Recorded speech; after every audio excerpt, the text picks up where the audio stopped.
eu pensei em fazer uma exposição primeiro, para depois vocês poderem conversar comigo, me fazerem perguntas, se sentirem à vontade. Primeiro eu quero agradecer o convite a Sandra e a toda a equipe de modelos. Eu falei no e-mail, eu levo esses eventos muito a sério, porque vocês estão começando o curso de psicologia, e uma coisa que a gente percebe até o final do curso é que as primeiras impressões que vocês têm sobre as disciplinas são decisivas para ou estimulá-los a conhecerem essa disciplina ou fomentam preconceitos também, e que fecham vocês decisivamente para essas disciplinas. Então, as más experiências que vocês têm e as boas experiências nesses começos, né, do curso, eu acho que são muito importantes. Então, por isso que eu valorizo estar aqui com vocês. Esse horário eu tenho supervisão lá no HC e eu conversei com o meu supervisor para poder estar aqui hoje com vocês, porque eu acho que é importante. Então, eu vou fazer uma apresentação da minha dissertação essa semana, na quarta-feira, na pós-graduação. Então, é engraçado, porque são apresentações muito diferentes. Porque você tem que adaptar a sua apresentação ao seu público, né? Então, vocês estão começando o curso e lá eu vou apresentar para mestrandos, doutorandos e pós-doutorandos, então vocês imaginam que são apresentações bem diferentes, né? Então, o meu esforço aqui vai ser para explicar o máximo possível todos os conceitos que eu utilizar, porque eu acho que todas as disciplinas têm uma língua própria e existe um perigo da gente começar a falar a nossa língua e, de repente, eu estou falando de uma língua diferente da de vocês. Então, quando eu usar algum conceito, falar alguma coisa que não fizer sentido, vocês me interrompam e me perguntem e a gente continua assim, né? Ou, no final, também vocês perguntam tudo que não ficou compreensível, né? Então, vamos lá. Então, o título da minha pesquisa, da minha dissertação, é A Neurose Obsessiva como Defesa à Psicose, a solução kleiniana para os limites da representação. É um título longo, né? Eu vou reler. A neurose obsessiva como defesa à psicose, a solução kleiniana para os limites da representação. Então, meu objetivo vai ser tornar esse título minimamente compreensível, porque a princípio realmente parece uma coisa de outro mundo, eu imagino, né? E daí aqui eu gostaria de dar início fazendo uma articulação entre o método e a epistemologia. Seguindo aqui esse livro do professor Renato Mezan, que ele é lá da pós-graduação, ele é formado em filosofia, ele é um psicanalista, historiador da psicanálise. Ele tem esse livro chama O Tronco e os Ramos. É um tronco, é gigante. E é um livro de história da psicanálise e fala também sobre método. Então, é uma referência interessante para vocês terem. E ele define a investigação epistemológica como... essa investigação se preocupa com o modo de produção dos conceitos, com o funcionamento dos dispositivos teóricos estabelecidos pela disciplina, com a forma pela qual ela constrói, valida ou refuta hipóteses. Isso é o que ele fala sobre uma investigação epistemológica. Portanto, cada disciplina utiliza um método de pesquisa para validar e refutar hipóteses e que é coerente com essas premissas que constituem essa teoria, né? Toda teoria tem certos axiomas, certas premissas, né? E que caracterizam essa disciplina.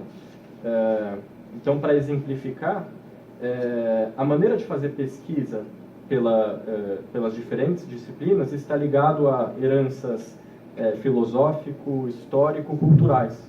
Então, a fenomenologia nasce com Russell, como contestação do discurso positivista, e que exige um método que é coerente com esse lugar de onde que ela nasceu, que é diferente do método de fazer pesquisa do behaviorismo, né, que foi influenciado pela teoria da evolução do Darwin, tem outras influências que vocês estudam na disciplina de epistemologia, e que é diferente da psicanálise, que foi influenciada pelo romantismo alemão e pelas filosofias do Kant, Schopenhauer e Nietzsche.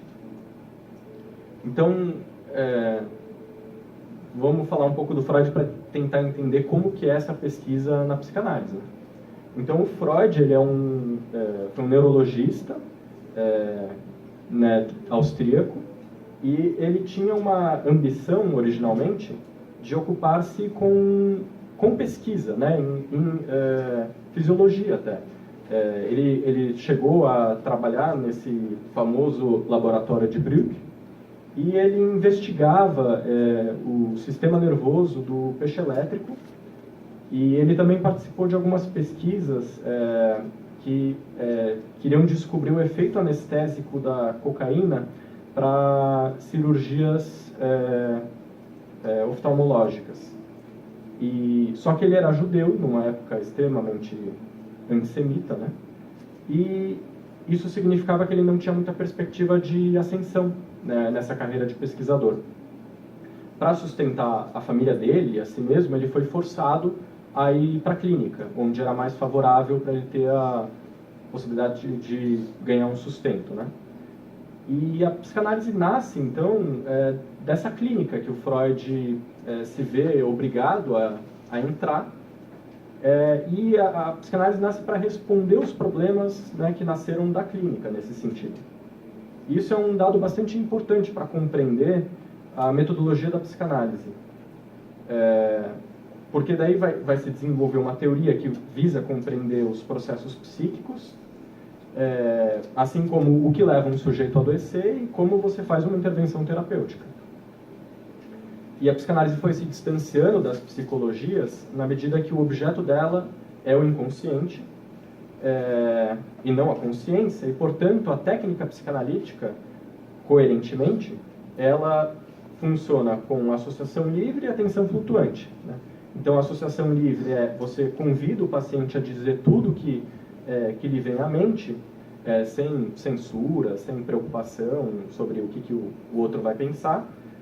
E a atenção flutuante, daí a contraparte do analista, consiste em não ater-se a nenhum ponto particular da fala do paciente, porque senão você fica preso no discurso manifesto, né? A gente faz uma diferenciação entre o discurso manifesto e o discurso latente, né? O discurso manifesto seria o discurso da consciência, né? Como o sonho, né? Que o paciente vem, ele tem uma história e ele começa a associar livremente e o conteúdo latente pode começar a aparecer, né?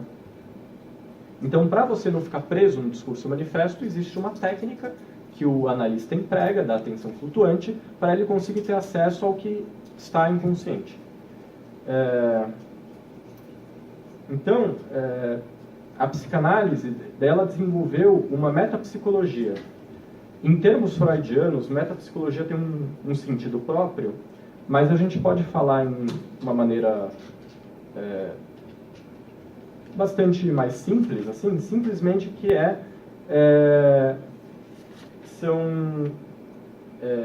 uma teoria que extrapola o fenômeno propriamente observado, ainda que tenha como objetivo entender esse fenômeno, né?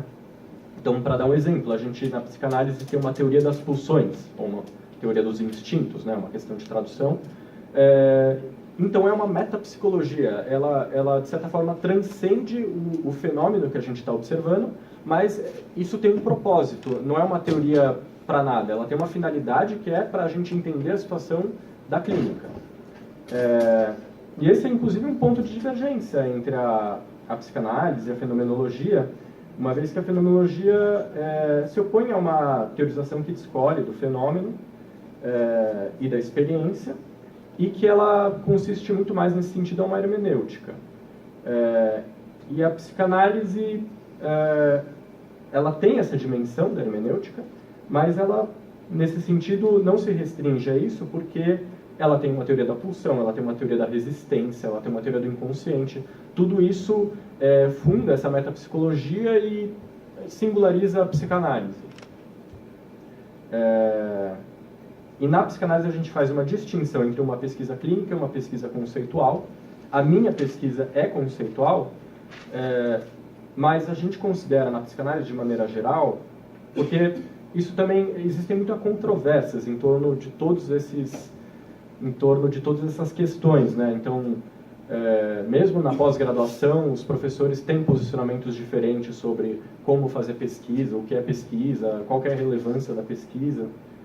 E o ponto de vista que eu estou defendendo aqui, existe uma discussão muito interessante num livro que eu trouxe aqui para mostrar para vocês só, Observações e Clínica da Pesquisa Psicanalítica, Raízes de uma Controvérsia. É uma discussão entre o André Green e o Daniel Stern. O André Green é um psicanalista francês, muito importante na psicanálise contemporânea, e o Daniel Stern ele é muito lido mais pelos ingleses, né? Vocês devem saber que existe uma divisão entre a psicanálise inglesa e a psicanálise francesa, e existem muitas divergências de pontos de vista em torno do que se faz na pesquisa na escola inglesa, o que se faz na pesquisa na escola francesa. Então, por exemplo, né, o André Green está criticando pesquisa com observação de bebês, né? Ele está falando isso não é psicanálise, daí o Daniel Stern está falando não, isso é psicanálise. Então é muito difícil realmente fazer uma exposição do que é pesquisa em psicanálise quando os próprios psicanalistas não têm um ponto de vista que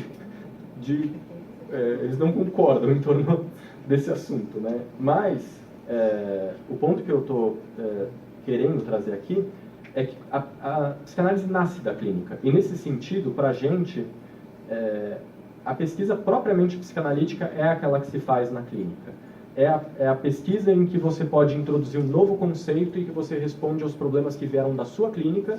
E isso, por exemplo, na pós-graduação, esse é o ponto de vista que a maioria dos professores tem, né, da psicanálise, que essa pesquisa feita na clínica ela tem uma relevância maior. Porque a pesquisa conceitual ela tem um valor para tornar a psicanálise mais didática, para sistematizá-la, para ajudar no ensino, para pensá-la historicamente, mas na medida que ela não vem para responder um problema da clínica, ela não pode introduzir um novo conceito, né? E ela não vai acrescentar em conhecimento do ponto de vista que pode ajudar os outros clínicos, os outros psicanalistas que estão enfrentando problemas nas suas clínicas, né? Então, para dar um exemplo, só que me vem à cabeça no momento, o André Green ele tem um texto famoso que chama A Mãe Morta, em que ele vai estudar, vai relatar, a partir da sua experiência clínica, de como são pacientes que suas mães estavam num processo de luto, né, durante a infância, né? Que repercussão isso tem para o psiquismo de uma criança, a mãe estar enlutada, né? Na clínica ele observa esses sujeitos que vêm adultos, né, mas que relatam uma certa infância atravessada por um sofrimento muito grande dessa mãe e que não podia estar lá 100% presente para essa criança porque ela estava muito ocupada com um sofrimento muito difícil de ser enfrentado, às vezes a perda de um outro filho, etc. Esse tipo de pesquisa é muito valorizada na psicanálise porque é uma coisa que todos nós podemos encarar na clínica, né? A gente pode receber um paciente que está enfrentando uma problemática semelhante e ler sobre esse caso nos ajuda a refletir sobre a nossa própria clínica. Para a psicanálise, cada caso é um caso, então você nunca vai querer ignorar a singularidade do caso, mas você conhecer a teoria, você conhecer o que já foi escrito, né? Essa metapsicologia, por exemplo, ela fica ali no fundo da sua cabeça, né?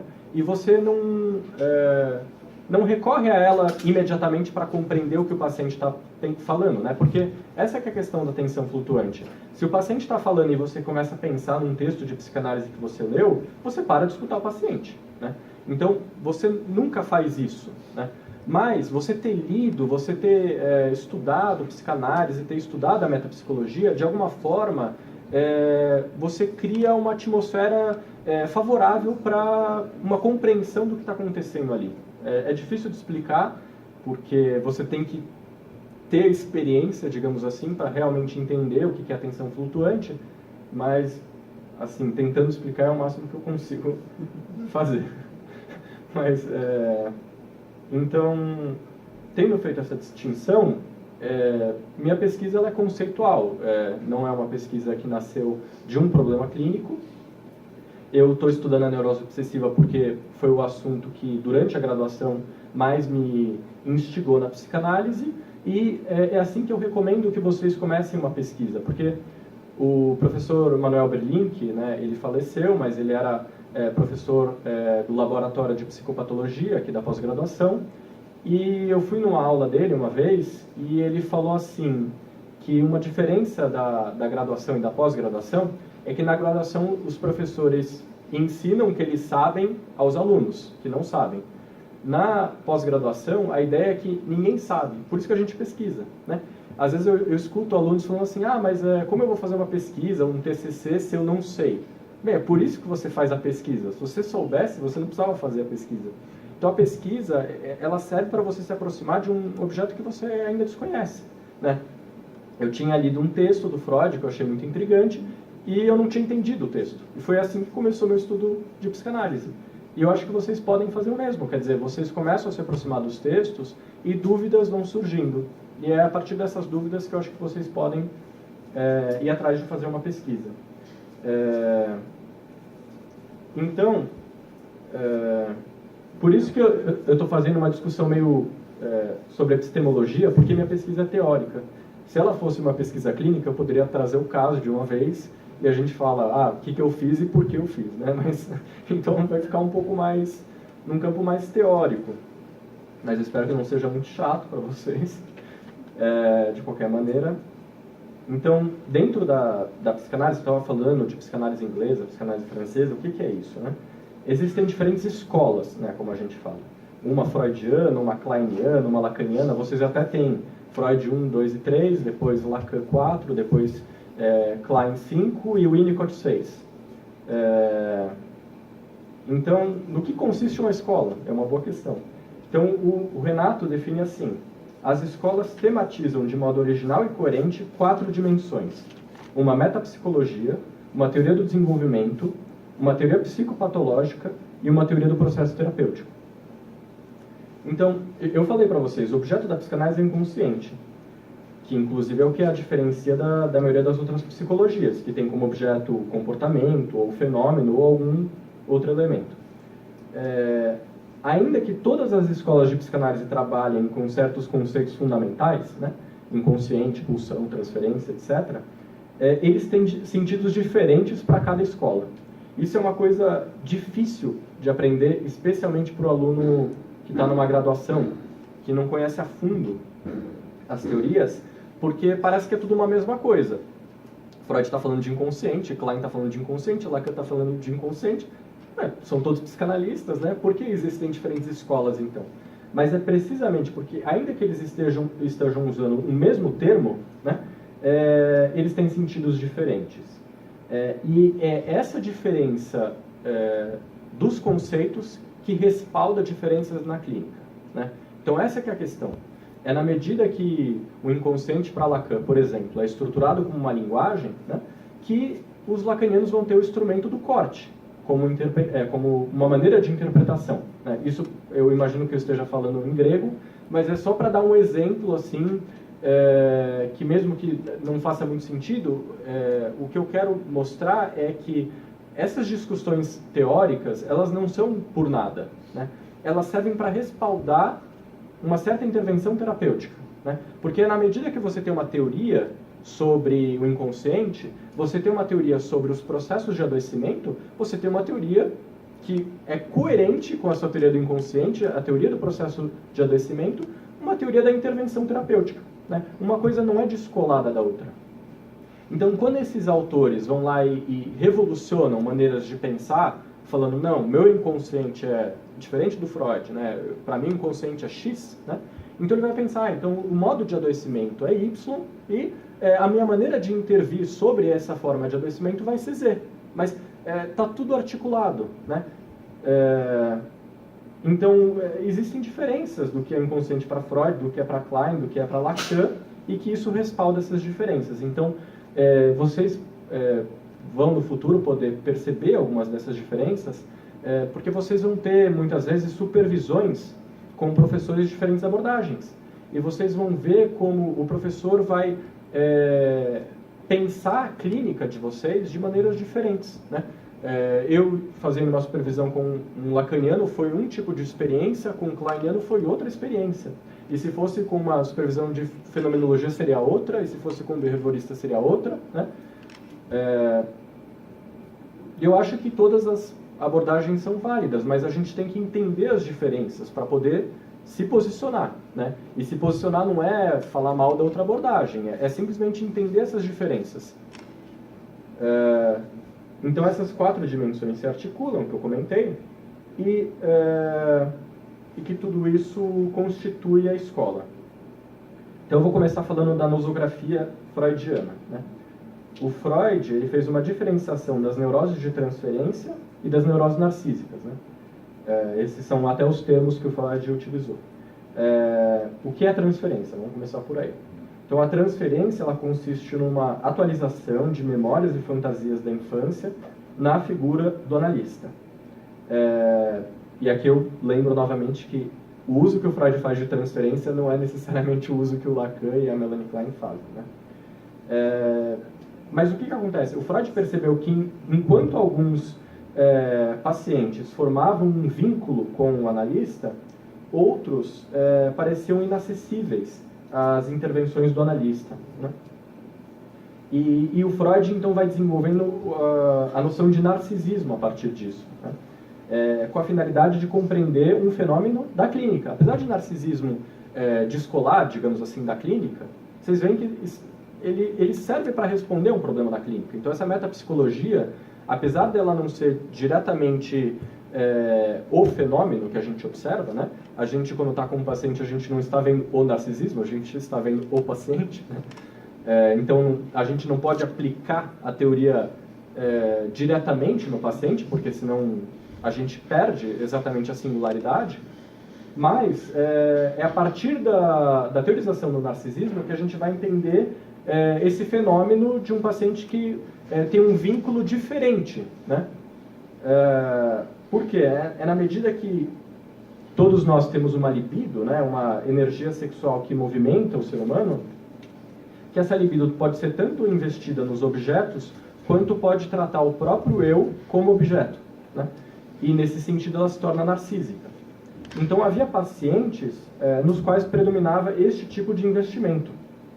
Então, esses pacientes, essas neuroses narcísicas, ele denomina assim por quê? Porque eles não estabeleciam uma transferência como esses outros pacientes, né?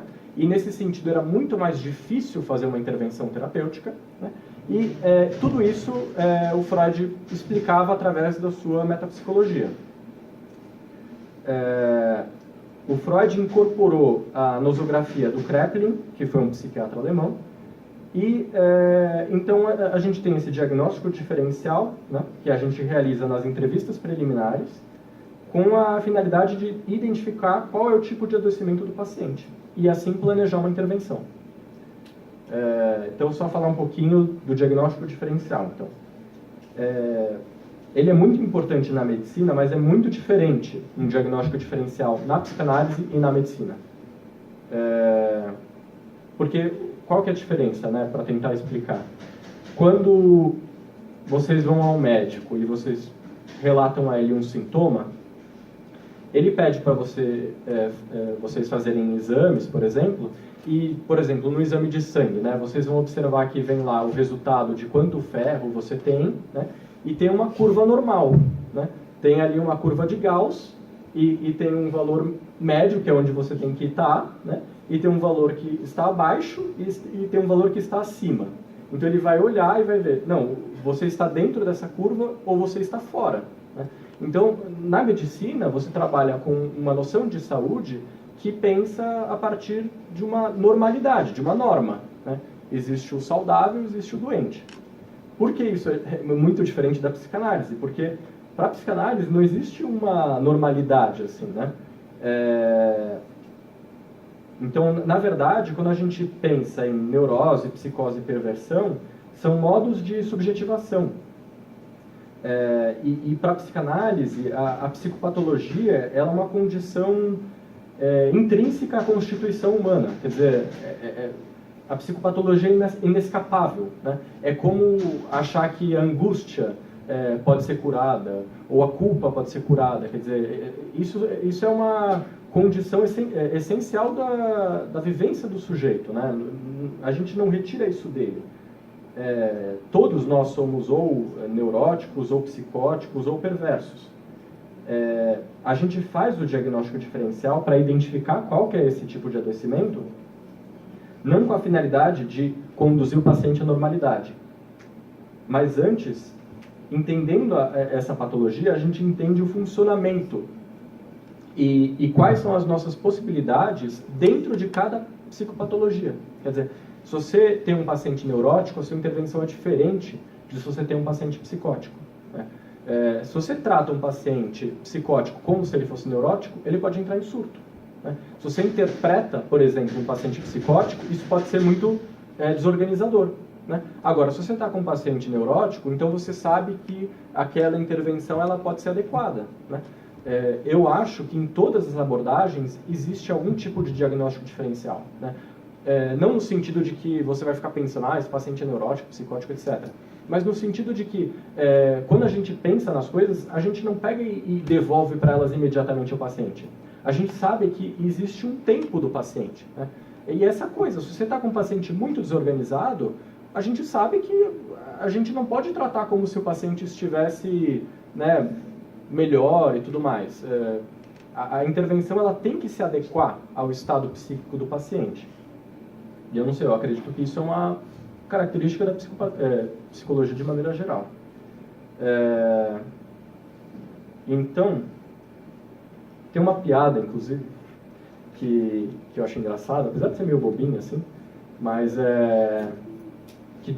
que fala um pouquinho disso que eu estou falando, que dois sujeitos se encontram na rua, dois conhecidos, e um fala para o outro, eu tenho um problema, eu faço xixi na cama, né? E o outro fala, eu conheço um psicanalista incrível, eu vou te encaminhar para ele e ele vai te ajudar com o seu problema. Então ele dá o contato do psicanalista e esse outro cara, né, que tem esse problema de enurese, vai lá no psicanalista. Ele faz lá 10 anos de análise, depois esses dois sujeitos se encontram novamente e o outro lá, espantado, pega e fala assim, e aí, ajudou a fazer análise e tudo mais? E o outro fala, não, ajudou muito, fez uma diferença na minha vida. E daí o cara devolve, mas você parou de fazer xixi na cama? E o outro fala, não, agora eu só vivo bem com isso. Então, isso é uma coisa engraçada, porque é meio cômico, assim, mas é bobo, né? Obviamente não é isso, psicanálise, mas o que eu quero dizer é que é muito diferente como cada disciplina trata os sintomas do seu paciente. Para a psicanálise, na medida que o sintoma é uma formação de compromisso, ou seja, existe algo que emerge do inconsciente que se expressa no sintoma, nosso objetivo não vai ser eliminar o sintoma. Óbvio que num processo muitos sintomas realmente vão sumindo, né? Mas é muito mais importante para a gente entender que papel aquele sintoma cumpre, né? E nesse sentido, existem muitas diferenças entre as psicologias. E daí cabe a vocês ver qual que faz mais sentido para vocês.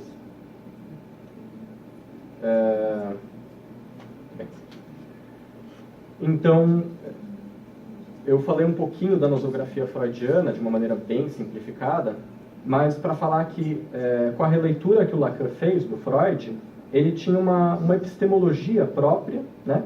E que influenciou muito a leitura que ele fez da nosografia freudiana, né? O Lacan foi influenciado pela linguística, né, do Saussure e do Jacobson. Então eu trouxe aqui para mostrar para vocês o curso de linguística geral do Saussure e do Levi estrutural e estruturas elementares do parentesco. Então, o Lacan, ali na França, no meio de um boom de atividade intelectual da academia, ele foi atravessado pelo que a gente chama de estruturalismo, né? Da antropologia estruturalista. Então, ele compreendeu a nosografia freudiana como estruturas, neurose, psicose e perversão. E é, inclusive, a leitura que geralmente a gente encontra quando a gente estuda diagnóstica diferencial na psicanálise, é muito comum a gente ler o Freud já nesse olhar do Lacan, né? Por Lacan, a linguagem ocupa um lugar fundamental no inconsciente, e para pensar nessas estruturas, como estando vinculadas à maneira como o inconsciente se estruturou, né? E como esse inconsciente se relaciona com a linguagem. Dentro das neuroses haveria a neurose obsessiva, a histeria, a fobia. Dentro das psicoses, a esquizofrenia, a paranoia e a mania-depressão. E uma vez que o inconsciente teria se estruturado de determinada maneira, né, e você tivesse uma estrutura neurótica, por exemplo, a estrutura não seria alterada, né? Então, o diagnóstico não visaria mudar a estrutura, mas a intervenção deveria levar em consideração qual estrutura você está tratando para saber quais são as possibilidades dentro de cada estrutura. Daí aqui eu vou para os kleinianos. A compreensão kleiniana das psicopatologias é diferente da freudiana e da lacaniana. A Melanie Klein, ela foi uma psicanalista austríaca, e ela se ocupou principalmente do adoecimento de crianças, né? E ela criou uma análise de crianças e que a levou a observar angústias muito intensas na infância, né? Quando a criança era bem pequena, ela recebia crianças muito, muito pequenas, e ela observava mesmo nessas crianças pequenas estados de angústia muito intensos. E a Melanie Klein vai entender a infância como um estado de desorganização, de angústias intensas, de defesas radicais, que ela estabelece certas analogias com a psicose, né? Não é que a criança seja psicótica, mas na medida que o psiquismo da criança teria esse estado de desorganização, de loucura, né? Se, digamos, essa criança não fosse bem acolhida pelo ambiente, se a gente não observasse transformações no psiquismo dessa criança, um destino possível seria a psicose. Se isso fosse manejado de uma maneira diferente, você poderia ter uma modificação dessas angústias e a formação de defesas a esse estado originalmente meio psicótico. E aí eu já faço uma diferença bem importante entre a teoria lacaniana e a teoria kleiniana, porque para o Lacan, que foi influenciado pelo estruturalismo, né, não existe a ideia de uma neurose como defesa à psicose, né? Isso é impossível. São estruturas, elas não dialogam nesse sentido uma com a outra, né? A partir do momento que você constitui uma estrutura psicótica, aquilo se enrijeceu, digamos, dessa maneira. Você estabeleceu uma estrutura neurótica, aquilo se enrijece de outra maneira. Para a teoria kleiniana é diferente, né? Para a teoria kleiniana a gente pode entender a neurose como uma defesa e como modificação de angústias psicóticas. Então tem esse incrível livro aqui do Renato Mezan, só falando brevemente sobre ele, que ele vai pensar como essas teorias pós-freudianas, elas parecem que respondem a uma determinada psicopatologia. Então é como se o Freud, ele começa trabalhando com pacientes histéricas, né? E ele formou uma metapsicologia para explicar esses quadros que ele estava encontrando na clínica. Só que depois ele vai lá e encontra pacientes obsessivos, encontra pacientes psicóticos, encontra pacientes melancólicos. A teoria que ele havia construído até então não dava conta de explicar esses outros pacientes. Então ele vai fazendo alterações na teoria, na metapsicologia, para dar conta desses outros pacientes. Agora, quando os psicanalistas, após Freud, releem Freud, eles dão ênfase para momentos diferentes da obra do Freud. Então, eu prefiro essa visão aqui que o Mezan defende, porque senão fica parecendo assim, não, Lacan foi o melhor leitor do Freud, né? É o que leu Freud verdadeiramente, né? É a verdadeira psicanálise. Eu acho que não é assim, isso seria simplificar muito o problema. A obra do Freud, ela é muito extensa e muito complexa. Então, isso dá abertura, né, para os psicanalistas após a morte do Freud, relerem períodos, né, da obra do Freud que corroboram com a experiência clínica que eles próprios estão tendo, né? Então, Melanie Klein atendendo crianças com uma situação de desorganização muito intensa, né? Ela vai procurar um período ali da obra do Freud que ajude ela a pensar essa situação. O Lacan, por outro lado, ele começa a clínica dele como psiquiatra, trabalhando com um caso EME, um caso de paranoia. Então ele vai, na sua própria teoria, né, tentar responder aquilo que ele está encontrando na clínica.